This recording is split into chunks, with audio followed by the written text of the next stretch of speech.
I want you to feel good that when the 7th week of ordinary time on Thursday comes around, you'll know the book of Sirach. However, the problem is, my considerations for this morning's reflections pertain to the first reading that is from the Acts of the Apostles. So maybe I'll just summarize it. Paul and some of his companions, so this is going to be Barnabas and then John Mark, they go to Perga and Pamphylia. So if this is, thinking your perspective, so if this is like where the end of Israel is, they travel to this little island over here, and then they swing all the way up towards Asia, and they're about right here. So they're there, and then they're preaching in a synagogue, and then, so a synagogue is simply the place where the liturgy of a word is done. There's no sacrifice, that's the temple, and that matters. So essentially, they read from the scriptures, long readings, and then the leader of the synagogue invites them to speak because they obviously, their reputation precedes them. So if you have a word, go ahead and speak. So everybody sits down and they listen attentively, and then Paul waxes on eloquently. What I want to focus your attention toward is what Paul chooses to say, because most of the work and ministry of Paul is going to be with the Gentiles. So when he's with the Gentiles, he'll look at all of their pagan gods, and then there's the one altar that doesn't have a god, and it's called To the Unknown God, and he'll use that as his jump-off point.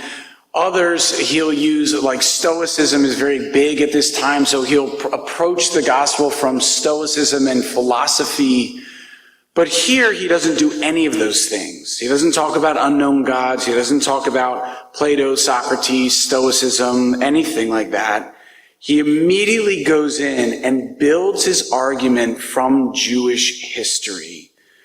So he says, you who are God-fearing, the God of this people Israel chose our ancestors. So that takes us all the way back to Abraham, right?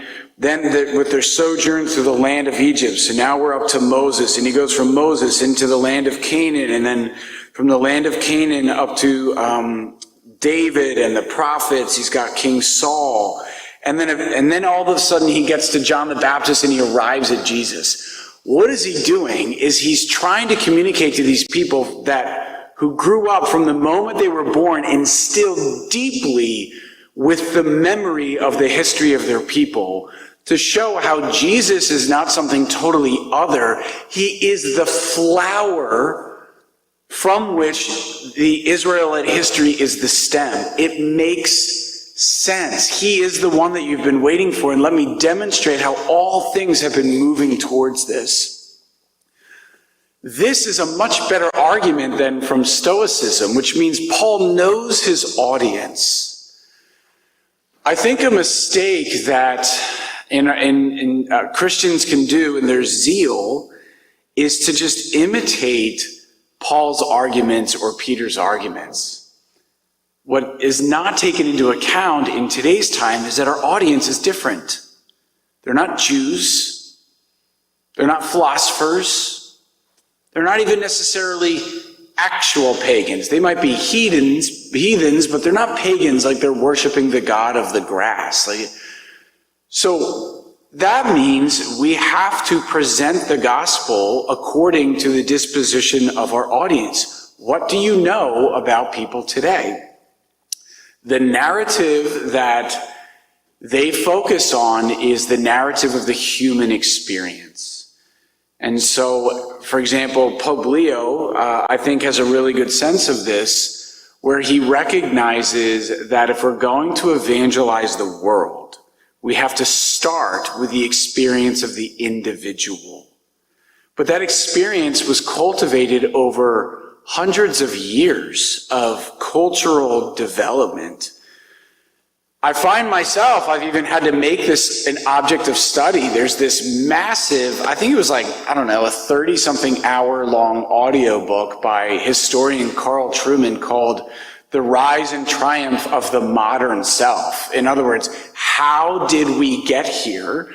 Because this is the operative mental framework from which all of us, and especially secular society, is moving, thinking, interpreting their experiences, and then proceeding from them.